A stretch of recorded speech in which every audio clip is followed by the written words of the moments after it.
The night the mountain began to freeze, everyone in the pack thought the Omega had finally lost her mind.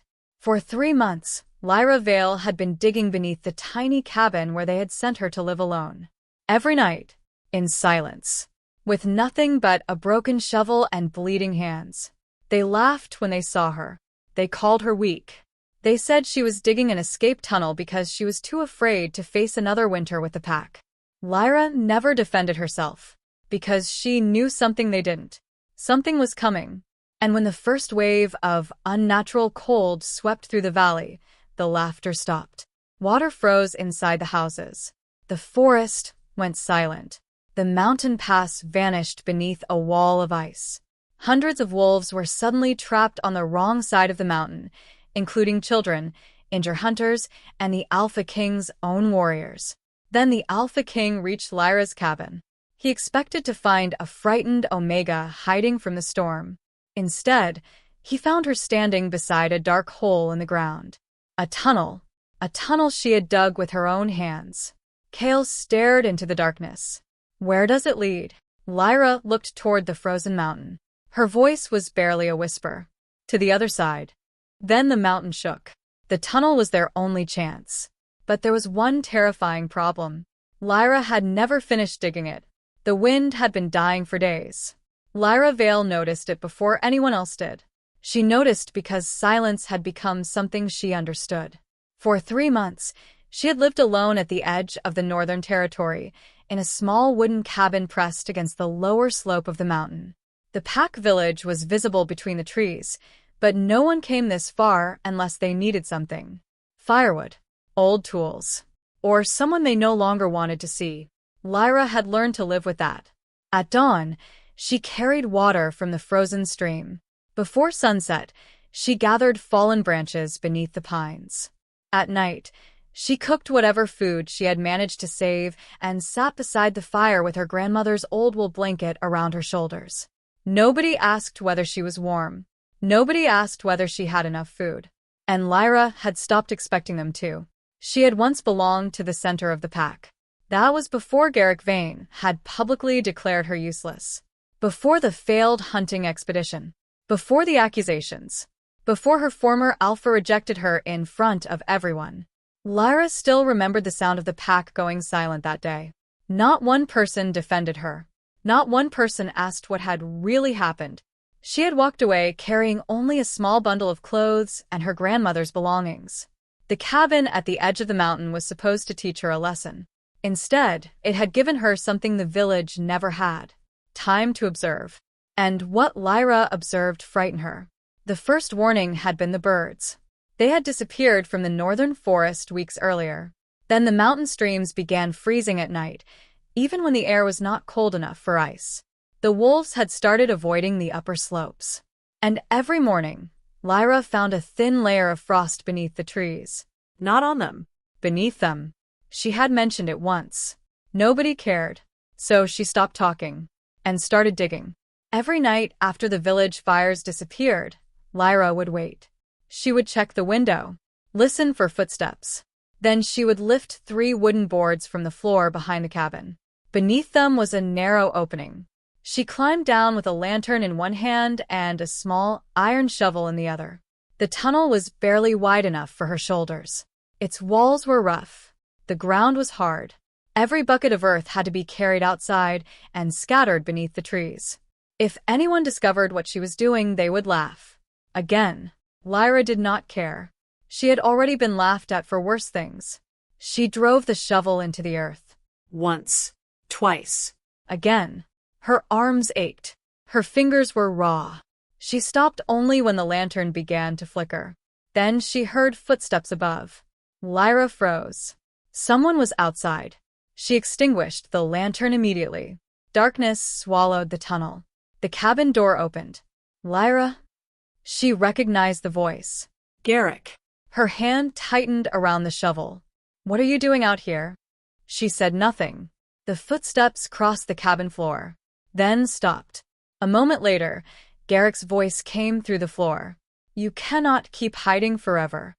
Lyra stared into the darkness. She almost laughed. Hiding? She had spent months being told she was unwanted. Now he was suddenly concerned about where she disappeared to at night. "I am not hiding," she finally said. Garrick gave a cold laugh. "Then what are you doing?" Lyra looked toward the unfinished passage. She could have told him. She could have explained the strange frost, the missing animals, the dead silence on the upper mountain. She could have told him what her grandmother had warned her about long ago. Instead, she said quietly, "Preparing." There was a pause. Preparing for what? Lyra did not answer. Garrick left. The cabin door slammed behind him. Only then did Lyra relight the lantern. She returned to the tunnel. But something had changed. The earth ahead was darker, harder. She pushed the shovel into it. The blade struck stone. Lyra stopped. She brushed away the loose soil. Black stone appeared beneath the earth. It was smooth, too smooth to be natural. She knelt. With her fingers, she cleared more dirt. Then she saw the carving. A white wolf. 3 circles surrounded its body. Lyra's breath caught. She knew that symbol. Her grandmother had drawn it countless times in the margins of her old books. Whenever Lyra had asked what it meant, her grandmother had only said one thing. Some knowledge survives because people are afraid to destroy it. Lyra had never understood. Now she did not know whether she wanted to. She touched the carving. The stone was freezing. Not cold. Freezing. A sharp pain shot through her fingertips. Lyra pulled her hand away. For several seconds, she simply stared. Then something moved behind the stone. A faint vibration. She leaned closer. Nothing. Her heart began beating faster. She placed her ear against the wall. At first, she heard only her own breathing. Then, knock. Lyra's eyes widened. She pulled back. Silence. She stared at the stone. Her breathing became shallow. "Hello?" No answer. She almost convinced herself it had been the mountain shifting. Then came another sound. Knock. This time, it came from directly behind the wall. Lyra slowly stood. The lantern flame trembled. She took one step backward. The old carving seemed to stare at her from the darkness. For the first time since she began digging, Lyra felt something she had not expected. Fear. Not fear of being discovered. Fear that she had finally uncovered exactly what her grandmother had spent her entire life trying to keep hidden. She reached for the journal tucked beneath her coat. The pages were worn and yellowed. Her grandmother's handwriting filled them. Lyra opened to the page she had read dozens of times. There was a drawing of the same white wolf. 3 circles. A mountain. And beneath it, one unfinished sentence. Lyra had always believed the final words had simply faded with age. Now she held the page beneath the lantern. The missing words were beginning to make sense. She whispered the first part aloud. When the mountain grows silent. Her eyes moved toward the black stone. The tunnel seemed colder. Lyra swallowed. She read the rest. Do not wait for the snow. The lantern flames suddenly went out. Darkness consumed everything. Then the stone beneath her feet cracked. A deep sound rolled through the mountain. Lyra stood completely still. Above her, somewhere beyond the cabin, the forest remained silent. No wind, no birds, no wolves. And beneath her feet, something ancient had awakened. Lyra tightened her grip on the shovel. She had wanted to know what was inside the mountain. Now she understood one terrible thing. The mountain had been waiting for someone to open the door. And somehow, it had chosen her. Lyra did not sleep that night. She remained beneath the cabin until the first gray light of morning reached through the cracks in the wooden floor above her. The stone wall had stopped moving. The strange line across it remained. So did the cold. Lyra sat several feet away with her knees drawn close to her chest, watching the black stone through the weak light of her lantern. She had spent her entire life hearing stories about the northern mountain. But stories were supposed to stay stories. Her grandmother had always spoken about the White Death as though it were something that had happened in another world. A winter so terrible that rivers froze beneath the ground. A cold so deep that wolves disappeared into caves and never returned. A storm that sealed entire valleys. Lyra had never believed it was possible. Until now. She climbed back into the cabin and carefully covered the entrance. Then she went to the old wooden chest beside her bed. It was the only thing she had taken when she was sent away. Her grandmother's belongings were inside. A silver comb, 3 faded dresses, a small collection of dried herbs, and several old journals. Lyra placed them on the table. She opened the first. Nothing. The second contained recipes and notes about herbs. The third was filled with observations about weather. Lyra's fingers stopped. She recognized the handwriting. Her grandmother had written about the northern winds, about frozen streams, about animals fleeing the mountain. Lyra turned the pages faster. Then she found it. A title written across the top of a yellowed page. The White Death.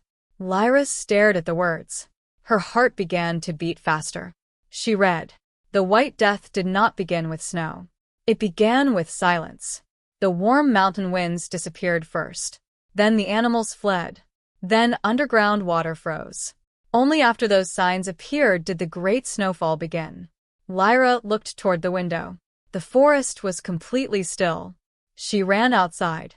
The stream beside the cabin was frozen solid, but it had not frozen from the surface. Lyra crouched and touched the ice. It was thick all the way through. She stood. Her grandmother had been right. The signs were already here. She returned to the cabin and opened another page. A rough map had been drawn across it. The mountain, the village, the eastern settlements. And beneath the mountain, a long dark line. An underground road. Lyra traced it with her finger. Her grandmother had written beside it, "When the mountain freezes, the old road beneath it will become the only road left." Lyra stared at the sentence. Then she looked toward the tunnel entrance. Her hands began trembling. The tunnel she had been digging was not a new tunnel. It was reopening something that had already existed. She closed the journal. She had to warn them, even if they laughed, even if Garrick humiliated her again. People could hate her. They could call her weak. But she would not stand by while children froze because she had been too afraid to speak. By midday, Lyra reached the village. The pack was preparing for winter. Hunters carried meat toward the storage houses. Families stacked firewood beside their homes. Children ran between the buildings. Everything looked normal. That frightened Lyra more than the storm. She found Elder Mara near the central fire. Mara was inspecting sacks of grain. "Lyra?" The elder looked surprised. "You came into the village. I need to speak with you." Mara studied her face. "About what?" "The mountain." Mara sighed. "Not this again." Lyra placed the journal on the table. "I found my grandmother's records." Mara hesitated. Lyra opened the page. "The signs have started." Mara glanced down. Then she looked away. "Your grandmother believed many things.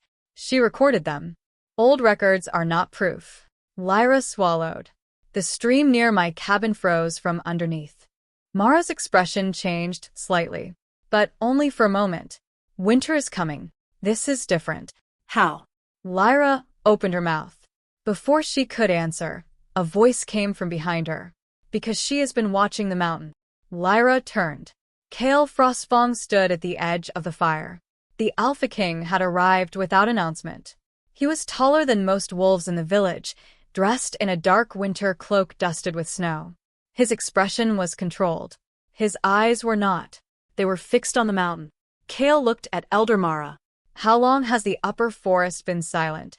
Mara frowned. "I don't know. 3 days? Perhaps." Kael's gaze moved toward Lyra. She realized he was studying her, not judging. "Studying." "You noticed it too," he said. Lyra nodded.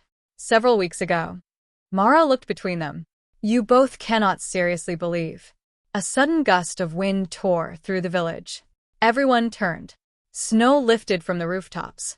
But instead of blowing away from the mountain, it rose upward. For several seconds, snowflakes floated against the sky. Then they fell. The villagers stared. Kael's face hardened. "That isn't normal." Lyra said nothing. She had seen it before. At her cabin. Kael looked at her. "You said several weeks ago." "Yes." "Why didn't you report it?" Lyra almost smiled. Would anyone have listened? The question silenced him. Kael looked toward Mara. then toward the villagers. Nobody spoke. Lyra picked up the journal. I need to finish something before the first major snowfall. What? Kael asked. She looked at him. A road. He frowned. Where? Beneath the mountain. Kael's eyes narrowed. You dug that tunnel. Lyra said nothing. He understood. You dug it alone? Mostly. For the first time, Kael's expression revealed something close to disbelief. Mara shook her head. This is exactly why I told you not to encourage her. Kael did not answer. He was still looking at Lyra. Show me. Lyra hesitated. No. His eyebrows lifted. Why? Because you don't believe me yet. Kael's jaw tightened. I believe you noticed something. That's not enough. No. His voice softened. Perhaps it isn't. Lyra looked away. She had spent too long being dismissed to trust easily. Kael did not force the matter. Instead, he looked toward the mountain. How long? Lyra followed his gaze. Until what? Until you think it starts. Lyra's fingers tightened around the journal. I don't know. That was the truth. She knew the signs. She knew the stories. But she did not know how much time remained. She returned home before sunset. The sky had turned strangely pale. She lit the fire. Then, opened the journal again. There were only a few pages left. Lyra turned them carefully. 1 page. 2. 3. Then she reached the final page. The ink was faded. Some words were nearly impossible to read. Lyra held the page close to the lantern. Her grandmother had written a single sentence. Lyra read it once. Then again. Her blood went cold. When the mountain freezes, the old road beneath it will become the only road left. Lyra slowly lowered the journal. Outside, something cracked. She looked through the window. The trees were covered in frost. All of them. Every branch. Every needle. Every trunk. And somewhere beyond the mountain, a deep rumble rolled across the valley. Lyra knew what it meant. The waiting was over. The White Death had begun. By sunset, the valley had changed. The warmth that had lingered through the afternoon was gone. Not fading. Gone. Lyra stood outside her cabin with one hand wrapped around the wooden railing. Her breath appeared instantly in front of her face. She looked toward the stream. Yesterday, it had been covered with ordinary winter ice. Now the entire surface had become white and motionless. She stepped closer. There was no sound beneath it. No running water. No movement. Nothing. Lyra crouched and touched the ice. Cold rushed through her fingers. She pulled her hand away. Her grandmother's warning returned to her mind. The warm mountain winds disappear first. Lyra looked toward the ridge. No wind moved through the trees.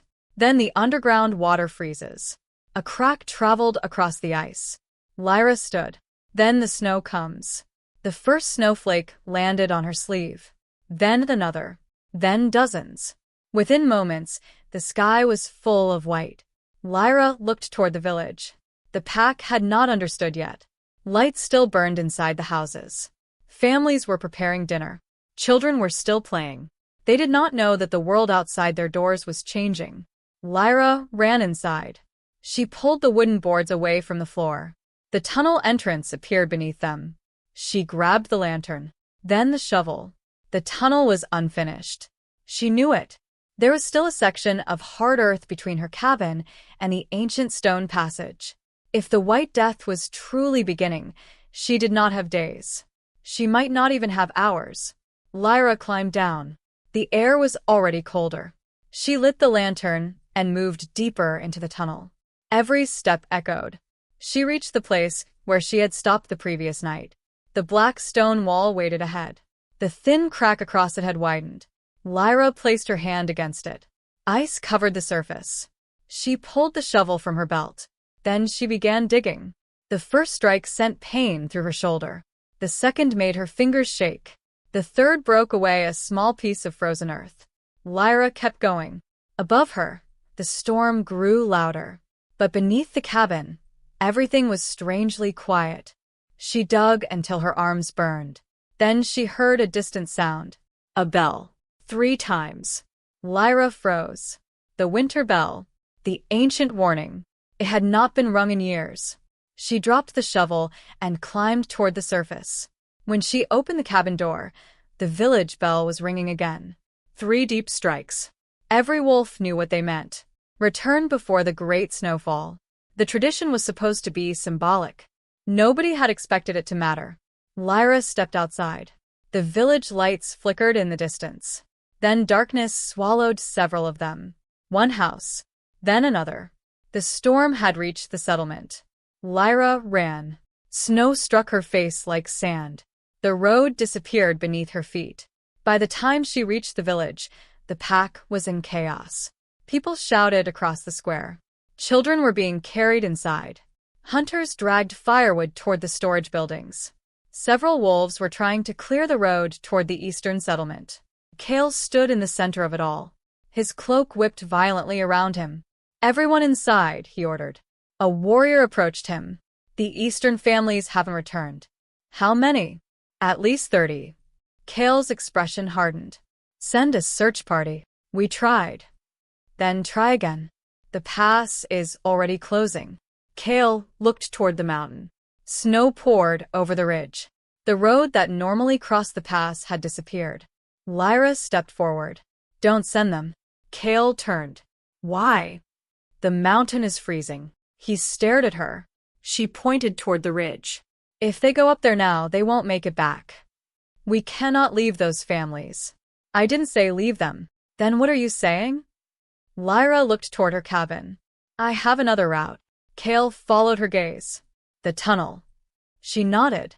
Before he could answer, Garrick approached. "You cannot be serious." Lyra looked at him. "The eastern families are trapped." Garrick's expression was tense. "You expect us to crawl through a hole you dug beneath your cabin?" "Yes." He laughed bitterly. "You're asking the pack to trust you?" "No." Lyra's voice was calm.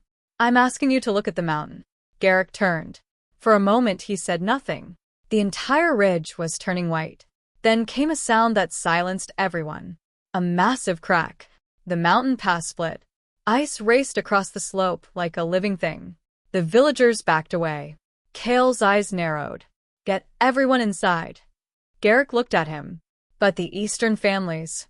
We'll reach them another way." Kael turned toward Lyra. "Show me." Lyra nodded. They ran. Kael brought 4 warriors. Lyra led them through the snow toward the cabin. The storm became stronger with every step. By the time they reached her door, the village was barely visible. Kael looked around. "How deep?" "Deep enough to reach the old passage." "How do you know?" "My grandmother's journal." Kael studied her face. "You were telling the truth." Lyra looked down. "I wish I wasn't." She lifted the boards. The entrance opened. Cold air rose from below. One of the warriors stared into the darkness. "How did one Omega dig this?" Lyra said nothing. Kael descended first. He held his torch ahead of him. Lyra followed. The others came behind. The tunnel was narrow. The walls pressed close. Every sound seemed louder underground. After several minutes, Kael stopped. His torch illuminated the black stone. The ancient carving. The white wolf. 3 circles. He looked at Lyra. "You found this before?" "Last night." "Why didn't you tell me?" "I didn't know if you would believe me." Kael looked at the carving again. "I believe you now." A sudden tremor shook the tunnel. Dust fell from the ceiling. One warrior grabbed the wall. "We should turn back." Lyra shook her head. "No." Another tremor. This one stronger. Kael looked toward her. "How much farther?" "I don't know." That answer made the warriors uneasy. Lyra moved forward anyway. She reached the black stone wall and placed both hands against it. The crack had widened. She could feel cold air moving through it. Behind the wall was space.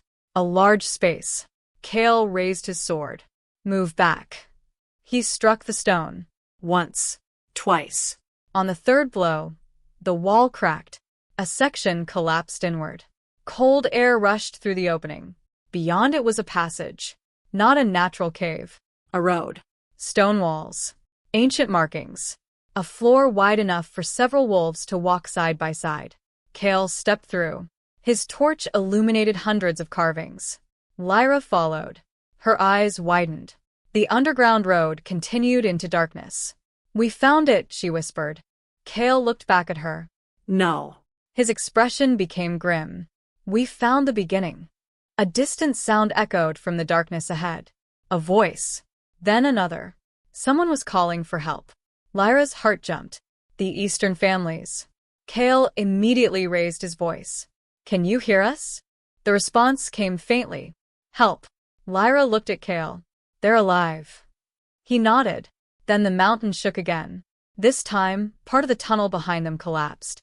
The warriors turned. Their way back was blocked. Kael looked at the fallen stone, then toward the distant voices. Lyra understood immediately. They had crossed the point of no return. The only way out was forward. And somewhere beyond the darkness, 30 trapped wolves were waiting for them. The fresh scratches on the stone floor were still beneath Lyra's fingertips. She stared at them. 3 long marks, then 2 shorter ones. They looked as though something had dragged a heavy object across the ancient floor. Kael crouched beside her. "How old?" Lyra shook her head. "I don't know." One of the warriors lifted his torch higher. "Could have been made years ago." Lyra touched the edge of the nearest scratch. No. Kael looked at her. "How can you tell?" "The stone around it is covered in dust." She pointed to the mark. "The scratch isn't." Kael's expression hardened. Someone had passed through recently. The question was who? A faint cry echoed through the darkness. "Help!" Lyra immediately stood. "The families." Kael nodded. "We move." They continued down the passage. The tunnel was nothing like the narrow shaft beneath Lyra's cabin. This was a road. Its walls were carved from dark stone, smooth in places and rough in others. Strange symbols covered the surface. Some showed wolves. Others showed mountains. One showed a group of families walking beneath the earth, while snow covered the world above them. Lyra stopped. She raised her lantern. Her grandmother had drawn this exact symbol. A white wolf stood at the front of the procession. Behind it were dozens of wolves carrying children. Lyra whispered. "They knew." Kael looked at the carving. "Knew what?" "About the freeze." He stepped closer. "You said your grandmother knew about the White Death." "She knew pieces." Lyra ran her fingers over the stone. "But this." She looked deeper into the passage. "This is more than a warning."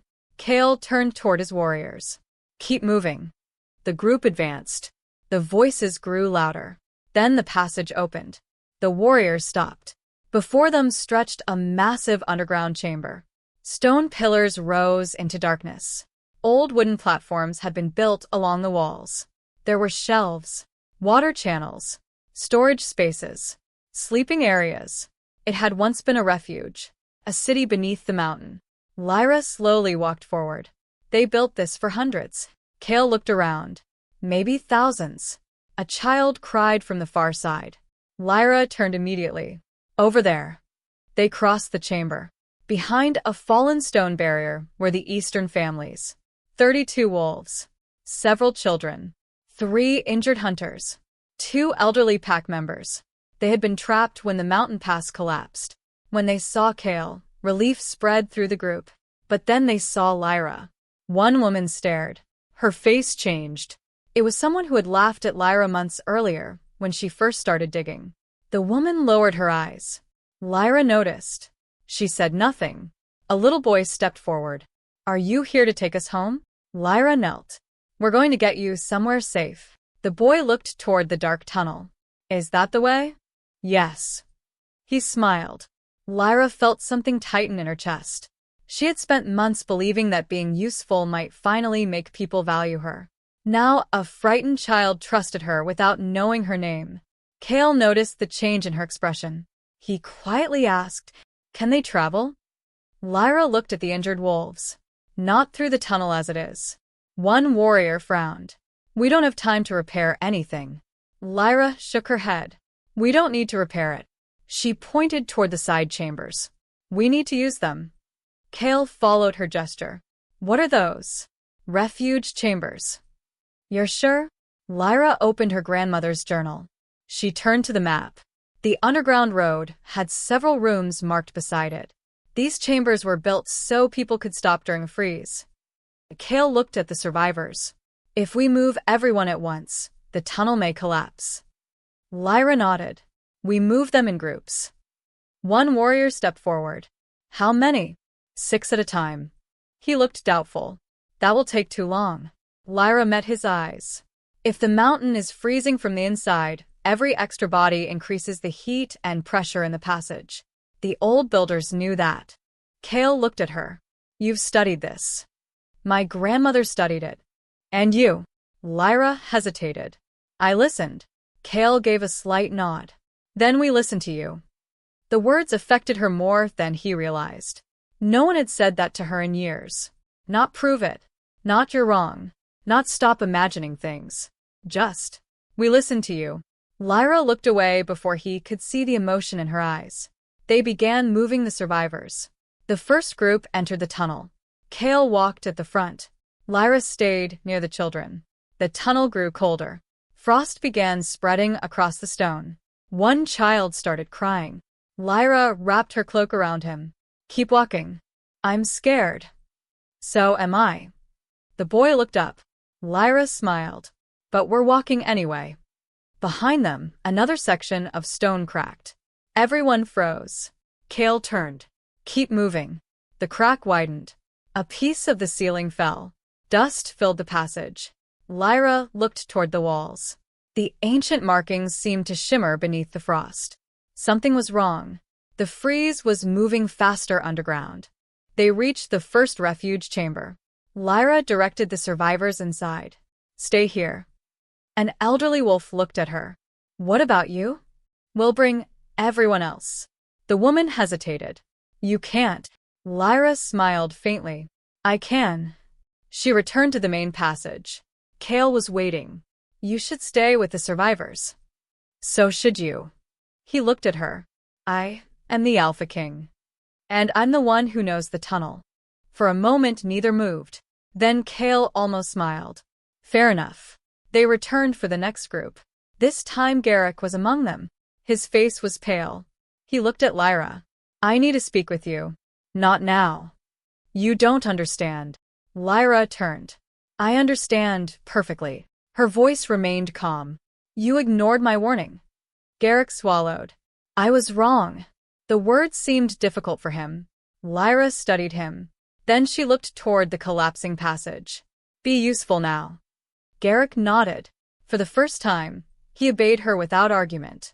The next group moved. Then another. The chamber slowly filled.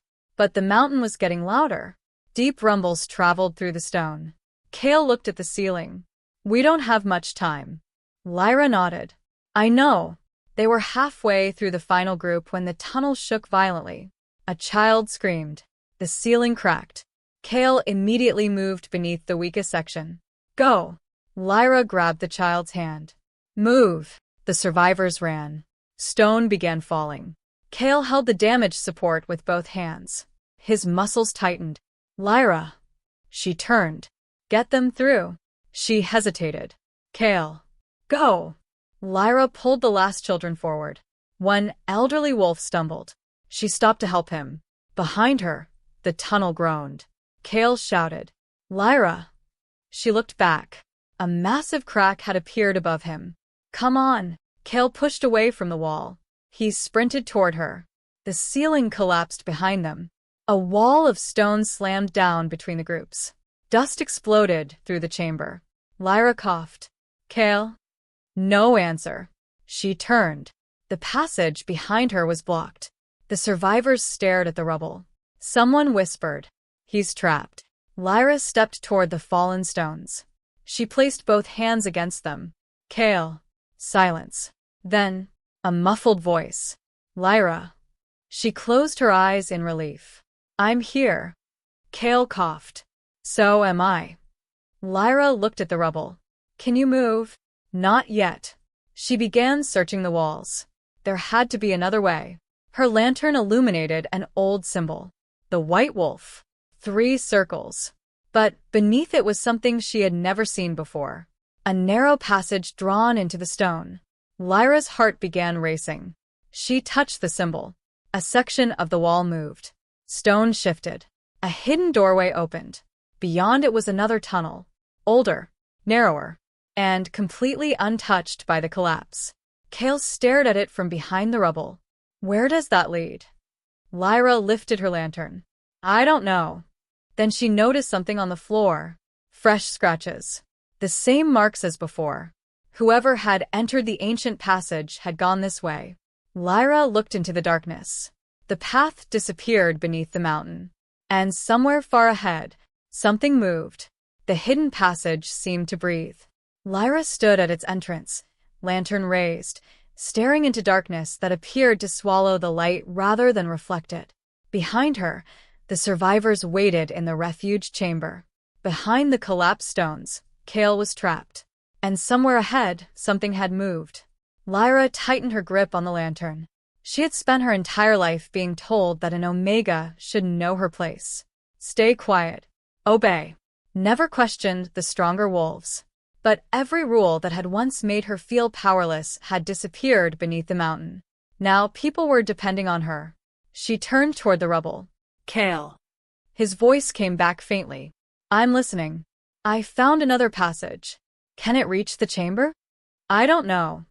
Then don't go alone. Lyra almost smiled. You are the one trapped behind a wall. A brief silence followed. Then Kael said, that doesn't make it good advice. For the first time that night, Lyra laughed softly. It disappeared almost immediately when another tremor shook the passage. Dust drifted from the ceiling. Kael's voice became serious. Go. Find another route before the rest of this tunnel collapses. Lyra looked at the survivors. I'll come back. An elderly woman caught her hand. You already did more than anyone expected. Lyra looked at her. The woman had once watched silently when Lyra was sent away. Now her eyes were full of regret. Don't make us lose you too. Lyra squeezed her hand. I won't. Then she stepped into the hidden passage. The darkness closed around her. The tunnel was narrower than the main road. Its walls were covered in faded symbols. Lyra moved slowly, placing each foot carefully. The air smelled of stone and old earth. Then she noticed something strange. The scratches on the floor continued. But they were no longer random. They formed a pattern. 3 marks. A gap. 3 marks again. Lyra followed them. After several minutes, the passage widened. She found a small chamber. At its center stood a stone table. On it was a wooden box. Lyra approached cautiously. The box was covered with frost. She opened it. Inside was a collection of old papers wrapped in leather. And beneath them, a silver pendant. Lyra recognized it instantly. Her grandmother had owned one exactly like it. She lifted it. The pendant carried the white wolf symbol. 3 circles. But there was something different. On the back was a name. Elian Vale. Lyra stopped breathing. Her grandmother's name. Why would her grandmother's name be carved beneath the mountain? She unfolded the papers. The first page contained a map. The second contained instructions for surviving the White Death. The third contained something that made Lyra's hands tremble. A list of names. Families. Dozens of them. Beside every name was a mark. Lyra realized what she was looking at. A record of those who had survived the last Great Freeze. Her family was there, but so were several families still living in the village. Lyra's eyes moved down the list. Then she saw another name, Frostfang. She stared. Kael's family had been here before. The Alpha King's bloodline knew about the underground refuge, yet nobody had told the pack. A sound came from the passage behind her. Lyra spun around. Nothing. She lifted the lantern. The chamber was empty. Then she heard footsteps. Slow. Careful. Someone was coming. Lyra stepped backward. Who's there? No answer. She reached for the shovel strapped to her side. The footsteps stopped. A figure appeared at the edge of the lantern light. Lyra raised the shovel. The figure lifted both hands. Don't. Lyra recognized him. Garrick. What are you doing here? He looked exhausted. I followed you. You shouldn't have. I couldn't stay behind. Lyra lowered the shovel slightly. How did you get past the collapse? I didn't. He pointed behind him.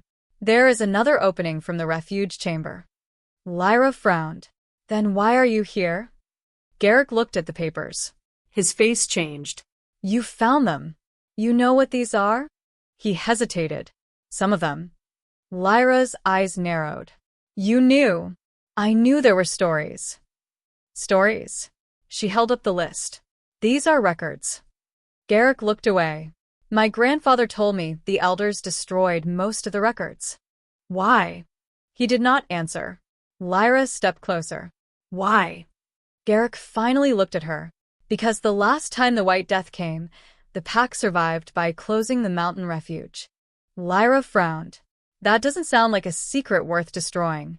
They didn't save everyone. Silence filled the chamber. Garrick continued. The refuge could only hold so many. Lyra looked at the list. How many were left outside? Garrick's voice dropped. More than half the valley. Lyra stared at him. Her anger faded. Something colder replaced it. So the elders hid the tunnels because they were afraid of having to choose again. Garrick nodded. They wanted the pack to believe the old roads were myths. Lyra looked at the pendant. And my grandmother? She knew. Why didn't she tell me? Garrick shook his head. I don't know. A distant rumble interrupted them. The mountain shook. Garrick grabbed the stone table. We have to move. Lyra folded the papers. We need to get back. They hurried through the passage. But when they reached the entrance, Lyra stopped. The hidden tunnel opened into another chamber. And that chamber was connected to the refuge where the survivors waited. They had found another route. More importantly, they had found a way around the collapsed section. Lyra ran through. Kael. No answer. She rushed toward the rubble. Kael. A faint sound came from behind the stones. I'm here. Lyra exhaled. Garrick pointed toward the new passage. We found another route. Kael was silent for a moment. Who is with you? Garrick. Kael's voice became colder. Why? Because he followed me. Garrick stepped closer. I found something. He pushed the old papers through a gap in the rubble. Kael reached for them. As he read, his expression changed. Where did you find these? Lyra answered. Under the mountain. Kael studied the pages. Then he stopped at the list of names. His eyes settled on the Frostfang family name. What is this? Garrick said quietly. Your family knew. Kael looked up. Knew what? The mountain refuge wasn't lost. Kael's jaw tightened. Who told you? My grandfather. Then why was I never told? Garrick shook his head. I don't know. Kael looked toward Lyra. She could see anger building behind his controlled expression. Not anger at her. At his own bloodline. The pack had spent generations believing the tunnel was gone. But someone had kept the truth buried. And now the truth had returned at the exact moment they needed it. Kael pushed himself against the rubble. We need to get everyone through the refuge. Lyra nodded. There are more chambers. How many? Enough for everyone. Kael looked at her. Then we move. They worked together. Lyra directed the survivors. Garrick carried the injured. The warriors transported food and blankets. Kael remained at the rear, making certain nobody was left behind. For hours, they moved through the underground refuge. Children were carried. Elderly wolves were supported. Food stores were divided. Water was collected from an underground spring. The refuge slowly became alive again. But Lyra noticed something. There were more markings on the walls. Every one showed the same white wolf. And beneath each wolf was a different number. Lyra counted them. 1, 2, 3, 4. Then she understood. They were not symbols. They were generations. The refuge had been used repeatedly. The White Death had happened before. More than once. Lyra walked toward Kael. There is something you need to see. He followed her. She pointed at the wall. Your family wasn't the only one who knew. Kael looked at the symbols. Who else? Lyra pointed toward the deepest chamber. The elders. Kael's expression hardened. So the entire history of this place was hidden. Yes. He looked at her. And you found it because you refused to stop digging. Lyra shook her head. I found it because my grandmother knew someone would need it. Kael's eyes softened. For a moment, The noise of the refuge seemed to disappear. "You saved them," he said. Lyra looked away. "We aren't safe yet." "I know." Another tremor rolled through the mountain. Everyone in the chamber froze. A deep crack echoed somewhere above them. Then another. The temperature dropped again. The fire flames became smaller. Lyra looked toward the tunnel entrance. Her face changed. "That's not the storm." Kael noticed. "What is it?" Lyra listened. The sound came again. A low grinding noise. Stone against stone. She remembered the journal. The White Death did not simply freeze the mountain. It changed it. The ancient refuge was shifting. And if the main chambers moved too far, the underground spring could be sealed. Without water, the survivors would not last. Lyra looked at Kael. "We have to reach the heart of the mountain." Kael frowned. "Why?" "Because that's where the old water channels begin." Garrick stared at her. "And if they're blocked?" Lyra looked at the frightened families. "Then this refuge becomes a tomb." The heartbeat came again. Deep beneath the refuge. Slow. Heavy. Impossible. Lyra stood beside the ancient map while dust drifted from the ceiling around her. The families had gone silent. Even the children seemed to understand that something had changed. Kael stepped closer. "How long do we have?" Lyra looked at the warning carved beside the passage. "I don't know." Guess. She studied the cracks spreading across the stone. "Hours." Kael nodded. "Then we move now." Garrick looked toward the survivors. "What happens if the passage closes while we're inside?" Lyra folded the map. "Then we find another way out." Garrick gave her a tired look. "You always say that as though there is always another way." Lyra met his eyes. "There has to be." Kael turned toward the warriors. "Keep everyone in the central chamber. Nobody enters the upper tunnels without permission." Then he looked at Lyra. "You and I will find the water channels." Lyra nodded. They gathered 2 lanterns, rope, food, and a small collection of tools. Before leaving, Lyra walked among the survivors. She checked the children. She made certain the fires were burning. She divided the remaining blankets. One little boy from the Eastern families caught her sleeve. "Are you leaving?" Lyra crouched. "Only for a little while." "Why?" "Because everyone needs water." The boy looked toward Kael. "Is the king going too?" Kael stepped closer. "Yes." The boy frowned. "Will you bring her back?" Kael looked at Lyra. Then he nodded. "I will." Lyra looked away. She did not know why those words affected her. Perhaps because nobody had promised to bring her back anywhere in a very long time. They entered the ancient passage. The doorway behind them slowly began closing. Stone groaned against stone. Lyra looked back. The opening was already smaller. "We're running out of time." Kael increased his pace. The tunnel descended steeply. The temperature dropped with every step. Soon frost covered the walls. Lyra's lantern flickered. "Something is wrong." Kael stopped. "What?" "The cold." He looked around. "It is colder?" "Much colder." Lyra touched the wall. Ice had formed beneath the stone. The freeze was spreading through the mountain's interior. They continued. After several minutes, the passage split into 3 directions. Lyra opened the map. The markings were faded. The water channel should be straight ahead. Kael pointed toward the left. "What is that path?" "Unknown." "And the right?" "Storage chambers." Then straight. They moved forward. The tunnel became narrower.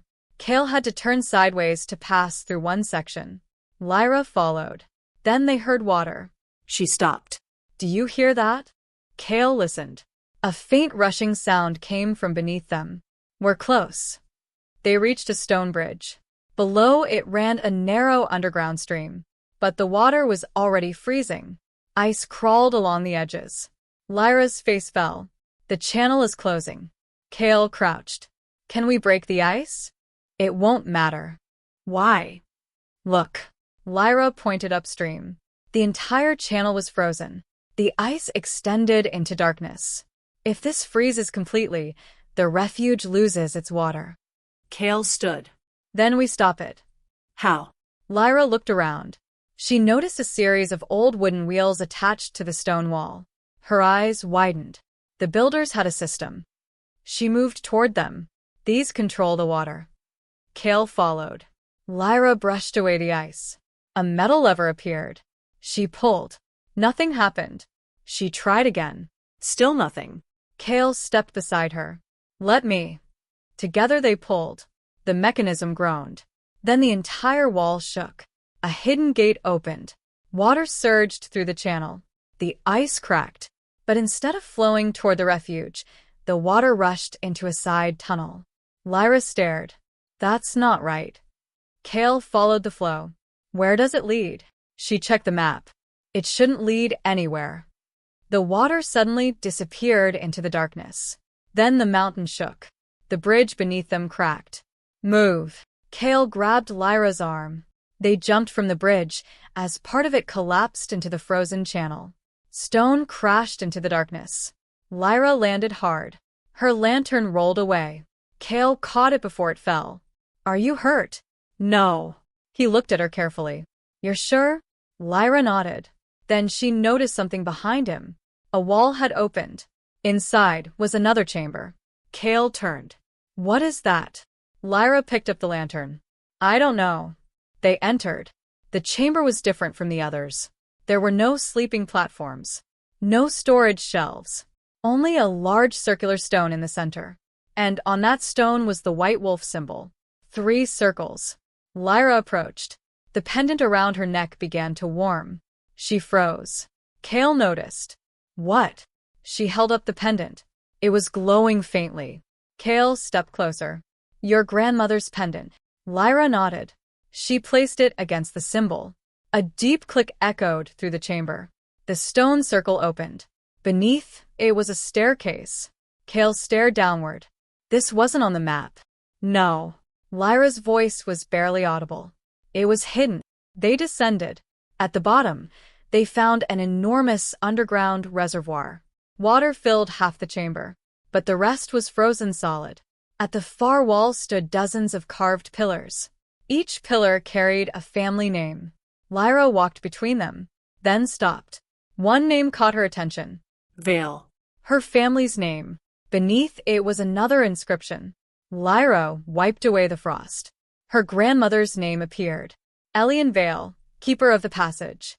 Lyra's breath caught. Her grandmother had not merely known about the refuge. She had been responsible for protecting it. Kael read the inscription. Your grandmother was a keeper. Lyra stared at the stone. She never told me. Maybe she wanted you to live without carrying this burden. Lyra shook her head. Then why leave the records? Kael had no answer. A low vibration moved through the chamber. Lyra looked toward the reservoir. The frozen section was spreading. We have to get the water moving. Kael nodded. How? Lyra searched the walls. Then she saw another mechanism. A large wheel. It was completely frozen. Kael stepped toward it. I'll turn it. No. He looked at her. You need to stay here. Why? The wheel is connected to the pressure gate. Lyra pointed toward the reservoir. If it opens too quickly, the water could flood the passage. Kael understood. What do you need? 2 people. He nodded. Together they took positions. Lyra began clearing the ice around the mechanism. Kael pushed against the wheel. Nothing. He pushed harder. The metal groaned. Lyra struck the frozen joints with a hammer. Again. Again. The ice cracked. Kael pushed. The wheel moved. Water began flowing. Then, a tremendous roar filled the chamber. The reservoir gate opened too quickly. Water surged toward them. Run. They raced up the stairs. Behind them, the chamber flooded. Kael grabbed Lyra's hand as water rushed across the floor. They reached the upper passage just as the staircase disappeared beneath the rising water. Lyra looked back. The reservoir was gone beneath the darkness. But the water was flowing. Toward the refuge. They had succeeded. For now. Then the entire mountain shook. The ceiling cracked. A huge section of stone collapsed behind them. The passage they had entered through vanished. Lyra stared at the rubble. Kael slowly looked toward the other side. We're trapped. Lyra took a breath. No. She opened her grandmother's map. There was one final route, a thin line leading upward, toward the surface. But the line ended at a symbol she had never seen before. A black circle. Kael looked over her shoulder. What does it mean? Lyra's expression changed. I don't know. A sound echoed from the darkness above them. A howl. Not a wolf from the Refuge. Not one of their warriors. Something larger. Older. Closer. Kael reached for his sword. Lyra lifted the lantern. The light revealed fresh tracks in the frost. They led upward, toward the surface, and toward the village. The bells continued ringing. Not 3 times. Not in warning. They rang without stopping. Lyra stood in the frozen passage with the lantern trembling in her hand. Something had reached the village. She looked at Kael. We have to get back. He nodded. But the passage behind us is gone. Lyra unfolded the old map again. The thin route leading upward was their only option. She traced it with her finger. This way. They began climbing. The passage was steep and narrow. Ice covered every step. Kael moved ahead, testing the stone before Lyra placed her feet. After several minutes, the tunnel widened. Then they heard voices. Faint. Above them. Lyra stopped. Someone is there. Kael raised a hand. They listened. A man's voice echoed through the stone. Search the cabin. Lyra's eyes widened. They're at my cabin. Kael looked at her. Who? She shook her head. I don't know. They climbed faster. The tunnel ended beneath a small stone structure hidden behind a mountain. Kael pushed against the door. It opened. Cold air rushed inside. They emerged into the forest. The storm had become almost impossible to see through. Snow covered everything. But Lyra could see lights in the distance. Her cabin. Several figures were moving around it. Kael crouched. Stay here. No. Lyra. They're searching for something. Kael looked at her. Then we find out what. They approached quietly. From behind a group of trees, Lyra watched 3 men enter her cabin. They were not pack warriors. Their clothing was dark. Their faces were covered. One carried a torch. Another carried a metal case. Lyra's stomach tightened. They aren't from our pack. Kael's expression became cold. Stay behind me. The men searched the cabin. They opened drawers, moved furniture, pulled apart the bed. One of them found the loose floorboards. He shouted, The entrance is here. The others rushed over. Lyra's heart sank. They knew about the tunnel. Kael looked at her. Do you know them? No. A 4th figure entered. Older, wearing a black coat. Lyra recognized him. Garrick's former commander. Commander Varric. He had disappeared from the Northern Territory years ago.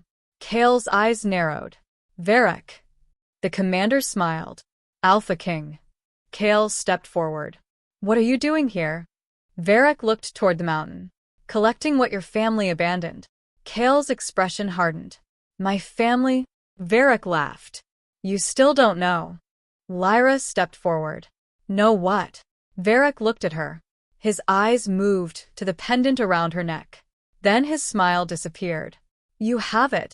Lyra instinctively covered the pendant. Varric's voice became quiet. Give me the key. Kael moved between them. She isn't giving you anything. Varric looked amused. You have no idea what she carries. Lyra's heart began racing. The pendant, the old journals, the hidden passage. Everything suddenly felt connected. Kael looked at Varric. Explain. Varric shook his head. Ask your elders. Then he turned toward the cabin. We know the refuge exists. Kael's eyes hardened. You won't reach it. Varric smiled. We don't need to. He pointed toward Lyra. She already opened the way. Kael's gaze shifted to her. Lyra felt a sudden weight in her chest. Varric continued. Your grandmother was the last keeper. Lyra stared at him. My grandmother? She protected the underground roads for decades. Why? Because she knew what your family had done. Lyra's voice became unsteady. What did they do? Varric looked at Kael. The Frostfangs sealed the refuge during the last White Death. Kael's expression changed. Varric continued. Thousands were left outside. Kael stepped forward. That's a lie. Then ask your counsel. Kael's hands tightened. Varric turned back, toward Lyra. Your grandmother discovered the truth. Lyra looked at the pendant. She hid the records. Yes. Why? Because the council wanted them destroyed. Lyra felt sick. Her grandmother had spent her life carrying a secret she never understood. Varric took one step closer. And now the refuge is open again. Kael drew his sword. You are not touching her. Varric smiled. You think I came here to hurt her? His gaze moved toward the mountain. I came because the freeze will destroy everything above ground. Lyra frowned. Then why do you want the pendant? Because it opens the final gate. Silence. Lyra remembered the black circle on the map, the route beneath the mountain, the warning. She suddenly understood. The final gate controls the mountain. Varric nodded. Yes. Kael looked at her. What happens if it opens? Varric's expression became grim. The underground refuge fills with water. Lyra's face fell. We already opened the reservoir. Varric stared at her. You did what? Lyra realized the mistake. The water system. The hidden gate. The rising reservoir. She had restored the water channels without understanding the entire system. Varric stepped backward. Then there isn't much time. Kael grabbed his arm. Explain. Varric looked toward the mountain. The old builders created the refuge with one purpose. To protect the valley during the White Death. And they also created a release system. Lyra understood. If the mountain freezes completely, the pressure has nowhere to go. Varric nodded. The final gate releases it. Kael looked at the mountain. Where? Through the upper valley. Lyra's eyes widened. That would destroy the village. Varric said nothing. The truth settled over them. The tunnel had saved the survivors. The water channels had restored the refuge. But the system was never designed to protect everyone automatically. Someone had to control it. Someone had to open the final gate at exactly the right moment. Lyra looked at the pendant. Her grandmother had left it for her. Not as a keepsake. As a key. She stepped forward. Where's the gate? Varric pointed toward the mountain. Under the old fortress. Kael turned. The fortress stood above the village. It had been abandoned for decades. Lyra had always thought it was empty. Now she knew better. Kael looked at Varric. How do you know all this? Varric hesitated. Then his expression changed. I was there the last time. Lyra stared at him. You survived. Yes. How? Varric looked away. Your grandmother saved me. Lyra froze. Varric's voice became quieter. She opened the refuge when the council refused. Kael looked at him. And the council? They sealed the gate behind her. Lyra's eyes filled with tears. Her grandmother had not simply known about the White Death. She had fought against the people who wanted to hide it. And she had lost. Varric looked at Lyra. She spent the rest of her life waiting for another keeper. Lyra touched the pendant. She knew it would be me. Yes. A violent tremor shook the ground. The cabin window shattered. Snow poured through the broken glass. Kael looked toward the village. We have to move. Varric nodded. The final gate must be opened before the mountain completely freezes. Lyra looked toward the fortress. And if we fail? Varric's face was grim. The valley becomes a prison of ice. Kael reached for Lyra's hand. Then we don't fail. Lyra looked at him. For once, she did not feel like the abandoned Omega from the edge of the pack. She felt like the person standing at the center of something much larger than herself. She nodded. Let's go. They disappeared into the storm. Behind them, the cabin stood empty. Beneath it, the ancient tunnel remained open. And somewhere deep under the mountain, the final gate had begun to move. Snow struck the fortress walls with increasing force. Lyra stood before the ancient door, the pendant still in her hand. Behind her, Kael had drawn his sword. Varric watched the elders approach through the storm. At their front stood Elder Mara. Beside her were several armed council wolves. Lyra stared at them. You knew. Mara's face was pale. We knew enough. Enough to warn us? Mara looked away. No. Lyra's voice hardened. Enough to save yourselves? The question silenced everyone. Kael stepped forward. Lower your weapons. One of the council wolves raised his blade. The refuge must remain sealed. Kael's eyes narrowed. 32 families are already inside. Then they will remain there. Lyra stared at the elder. You would leave them underground? Mara swallowed. The refuge was never built for everyone. Then why hide it? Because there are limits. Lyra held up the old records. My grandmother knew. Mara's expression changed. Where did you get those? From the mountain. Mara closed her eyes. Lyra stepped closer. You erased her name. We protected the pack. No. Lyra's voice shook. You protected the council. The storm howled around them. Kael looked at Mara. Tell us the truth. Mara remained silent. Varric finally spoke. I will. The elders turned toward him. Varric stepped forward. The first White Death happened 70 years ago. He pointed toward the mountain. The founders built the refuge beneath it. They created water channels, storage chambers, and emergency exits. Lyra listened, but the refuge could only hold a limited number of people. Mara whispered, so the council chose. Lyra looked at her. Who? Mara's eyes filled with shame. The strongest families. Lyra stared. The strongest? The families with warriors. Healers. Leaders. Varric shook his head, and the rest were left outside. Kael's expression became cold. How many? Varric answered quietly. More than half the valley. Silence. Lyra looked at the ancient door. Her grandmother had spent years carrying that truth. Mara continued.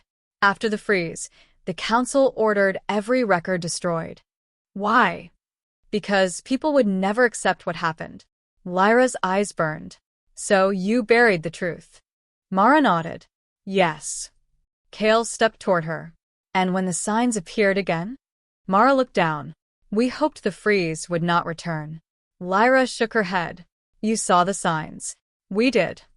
You knew the animals were fleeing. Yes. You knew the streams were freezing. Mara's voice broke. Yes. And you still said nothing. Mara could not answer. Lyra looked at the armed wolves. They were going to let history repeat itself. One council member stepped forward. We had no choice. Lyra turned. There is always a choice. The wolf frowned. You don't understand the numbers. Lyra held up the map. Maybe you don't understand the system. She pointed toward the ancient door. The refuge can support everyone if the water channels remain open. Mara's eyes widened. Who told you that? My grandmother. Mara stared at her. Then she whispered. She was the keeper. Lyra nodded. She was. Kael looked at Lyra. What does the final gate do? Lyra studied the carvings. The gate controls the pressure beneath the mountain. Varric stepped closer. If it stays closed, the water freezes. And if it opens, the pressure releases through the old channels. Lyra looked toward the village. Where does the pressure go? Varric hesitated. Toward the northern valley. Kael understood. That would flood it. Only if opened too quickly. Lyra looked at the mechanism. There is another way. Everyone turned toward her. She pointed at 3 circles carved around the white wolf. The gate has 3 settings. Varric's eyes widened. Flow. Lyra pointed to the first circle. Pressure. The second. And release. The third. Mara stepped closer. Your grandmother discovered that. Yes. And she never told the council. Because she didn't trust them. The words struck Mara hard. Lyra placed the pendant against the door. It clicked. The ancient door opened slightly. Cold air rushed out. Everyone stepped backward. Beyond it was a massive chamber filled with machinery. Stone wheels, metal chains, water channels. And at the center stood a circular platform. Lyra walked inside. Kael followed. The elders remained at the entrance. Lyra found 3 levers. One was marked with the first circle, another with the second. The final one carried the third. She opened the journal. The instructions were simple, but the timing was not. First the flow. She pulled the first lever. A deep rumble traveled through the mountain. The water channels opened. Second, pressure. She pulled the second. The floor vibrated. Ice began cracking along the walls. Kael grabbed a railing. Is that supposed to happen? Lyra nodded. I think so. You think? She looked at him. I'm learning as we go. Despite everything, Kael almost smiled. Then the third lever began moving on its own. Lyra's expression changed. No. Kael turned. What? The pressure is too high. The mechanism was forcing the final gate open. If it opened completely, the northern valley would flood. But if it remained closed, the water would freeze and crush the refuge. They had only one choice. Someone had to control the gate manually. Lyra stepped forward. Kael grabbed her wrist. No. I can do it. It's too dangerous. She looked into his eyes. People are trapped below us. I know. Then let me. Kael released her. Lyra moved toward the central platform. The stone beneath her feet shook violently. She grabbed the wheel. It was almost impossible to move. She pushed. Nothing. She tried again. Her hands slipped. Kael stepped beside her. Together they pushed. The wheel moved. 1 inch. Then another. The pressure dropped. The shaking slowed. Lyra gasped. We're stabilizing it. Kael nodded. Keep going. They turned the wheel together. The underground water began flowing through the old channels. Ice cracked. The refuge chambers warmed slightly. Far below, the survivors would soon have water again. But the storm above continued. The final freeze was approaching. Lyra looked at the journal. There was one final instruction. She read it aloud. When the gate is balanced, the keeper must choose the road. Kael frowned. What does that mean? Lyra turned the page. Nothing. The rest had been torn away. She stared at the empty space. Her grandmother had never written the ending. Or perhaps someone had removed it. Mara stepped into the chamber. I know. Everyone looked at her. Mara's voice was quiet. The keeper must decide where the pressure goes. Lyra looked toward the northern valley. And if I choose wrong, Mara looked at the mountain. People die. Lyra closed her eyes. For years, she had been blamed for everything. Now, an entire valley was waiting for one decision. Kael stepped beside her. You don't have to make it alone. Lyra looked at him. Why are you helping me? Kael answered without hesitation. Because you were right. He looked toward the elders. And because you are the only person who prepared when everyone else refused to listen. Lyra took a breath. Then she looked at the 3 channels. One led toward the northern valley. One toward the eastern forest. One toward the abandoned mines. The choice was impossible. Then she noticed something. A 4th channel, hidden beneath the floor. She brushed away the frost. It led directly toward the mountain's western slope. Toward the empty hillside. Lyra's eyes widened. My tunnel. Kael understood. You dug toward the hillside. Yes. The pressure could be released there. Lyra nodded. If I can open that channel. Varric looked at the map. There is no gate. There doesn't need to be. Lyra pointed toward the tunnel. The tunnel itself can become the release path. Kael stared at her. You dug it for shelter. Lyra smiled faintly. Maybe the mountain knew what it was for. The ceiling cracked again. Lyra looked upward as chunks of frozen stone fell around her. The mountain was no longer warning them. It was breaking. Kael reached her side. Lyra, we have to leave. She shook her head. If we leave now, the pressure will build again. And if you stay? She looked at the tunnel ahead. I can open the release channel. Kael's expression hardened. Then I'm staying with you. Lyra stared at him. You don't know what will happen. Neither do you. Another tremor shook the ground. Kael stepped closer. But I know I'm not letting you face it alone. For a moment, Lyra could not speak. Then she nodded. Together they entered the tunnel. The passage she had dug with her own hands was almost unrecognizable. Frost covered the walls. Water pushed through cracks beneath their feet. Every few steps, the ground trembled. Lyra reached the black stone wall. This is it. Kael looked at the wall. How do you open it? Lyra examined the symbols. 3 circles. The white wolf. and beneath it, a narrow groove shaped like the pendant. She placed the pendant inside. Nothing happened. She pushed harder. Still nothing. Kael looked around. Maybe there is another mechanism. Lyra shook her head. My grandmother said the keeper must choose the road. She studied the symbols again. Then she understood. The pendant was not the key. It was the trigger. The actual mechanism was beneath the tunnel floor. Lyra dropped to her knees. She cleared away the frost and dirt. A metal ring appeared. She pulled it. A hidden lever rose from the floor. Kael grabbed it. Together? Lyra nodded.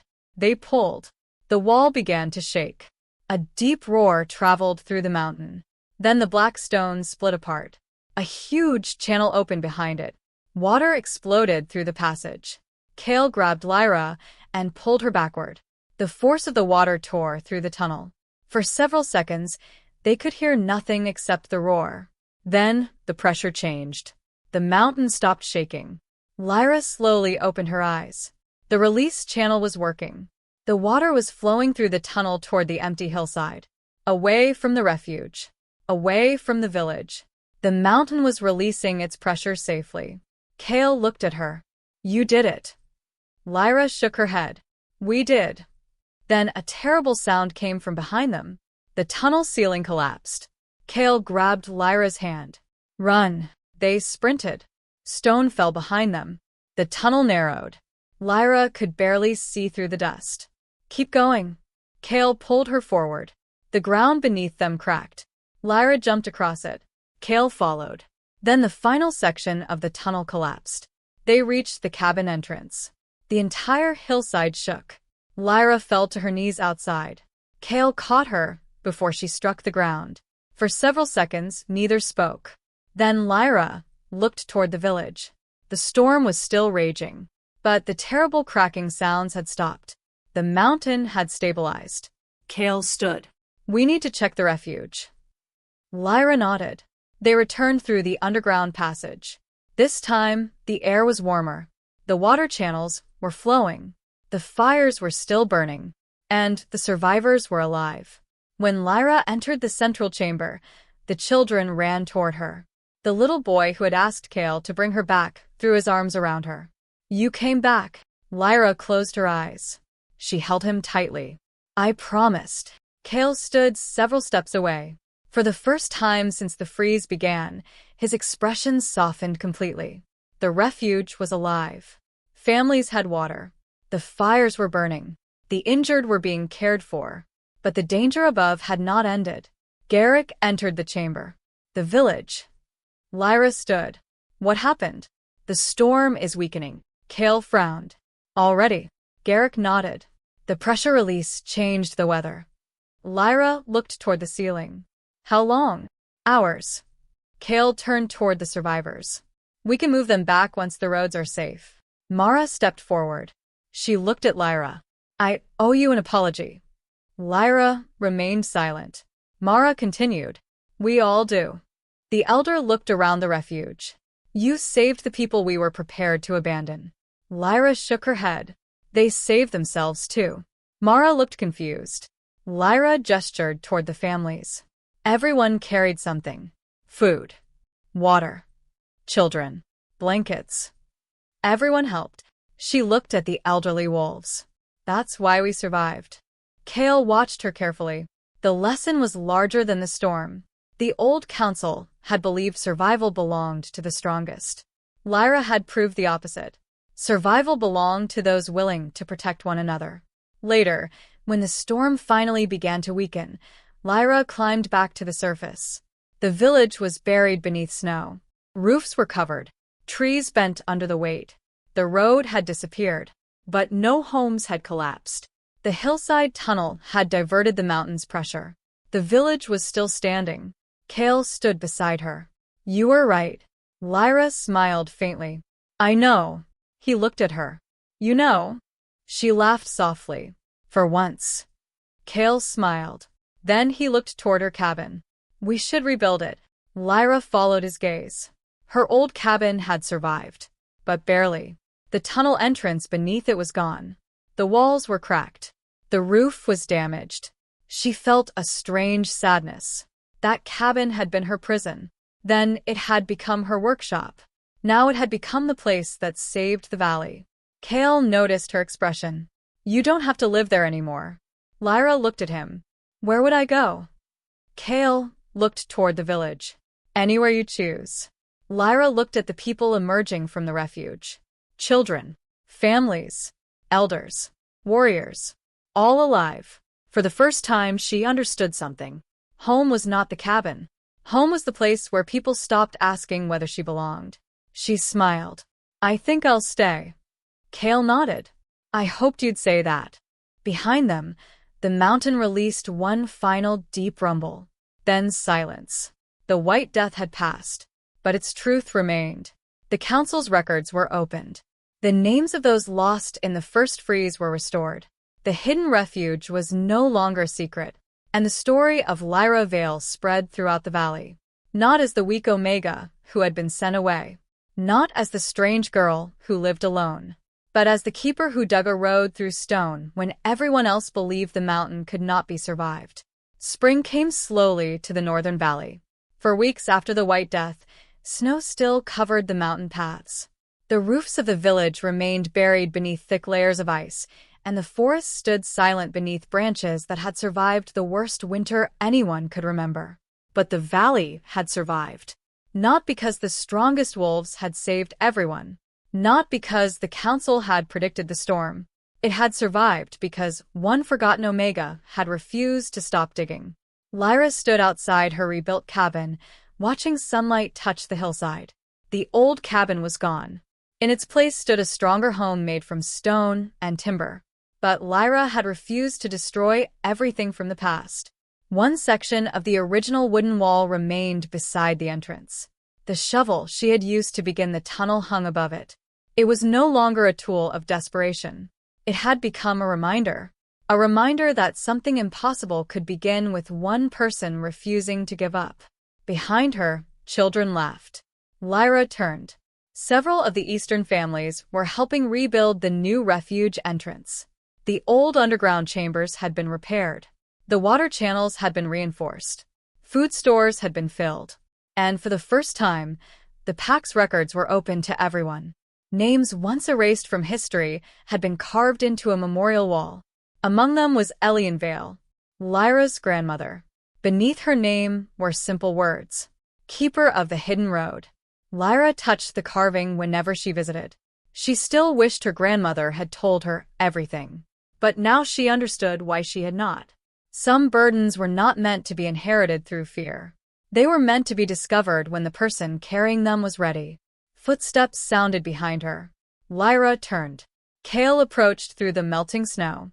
He no longer wore the heavy black cloak he had worn during the freeze. Spring sunlight touched his face. You've been here all morning, he said. Lyra smiled. Someone has to make sure they don't ruin my tunnel. Kael looked toward the entrance. It's no longer your tunnel. Lyra raised an eyebrow. Whose is it? The whole valley's. She looked at the people working below. He was right. The tunnel had become something larger than a hiding place. It was now a public refuge. A symbol of survival.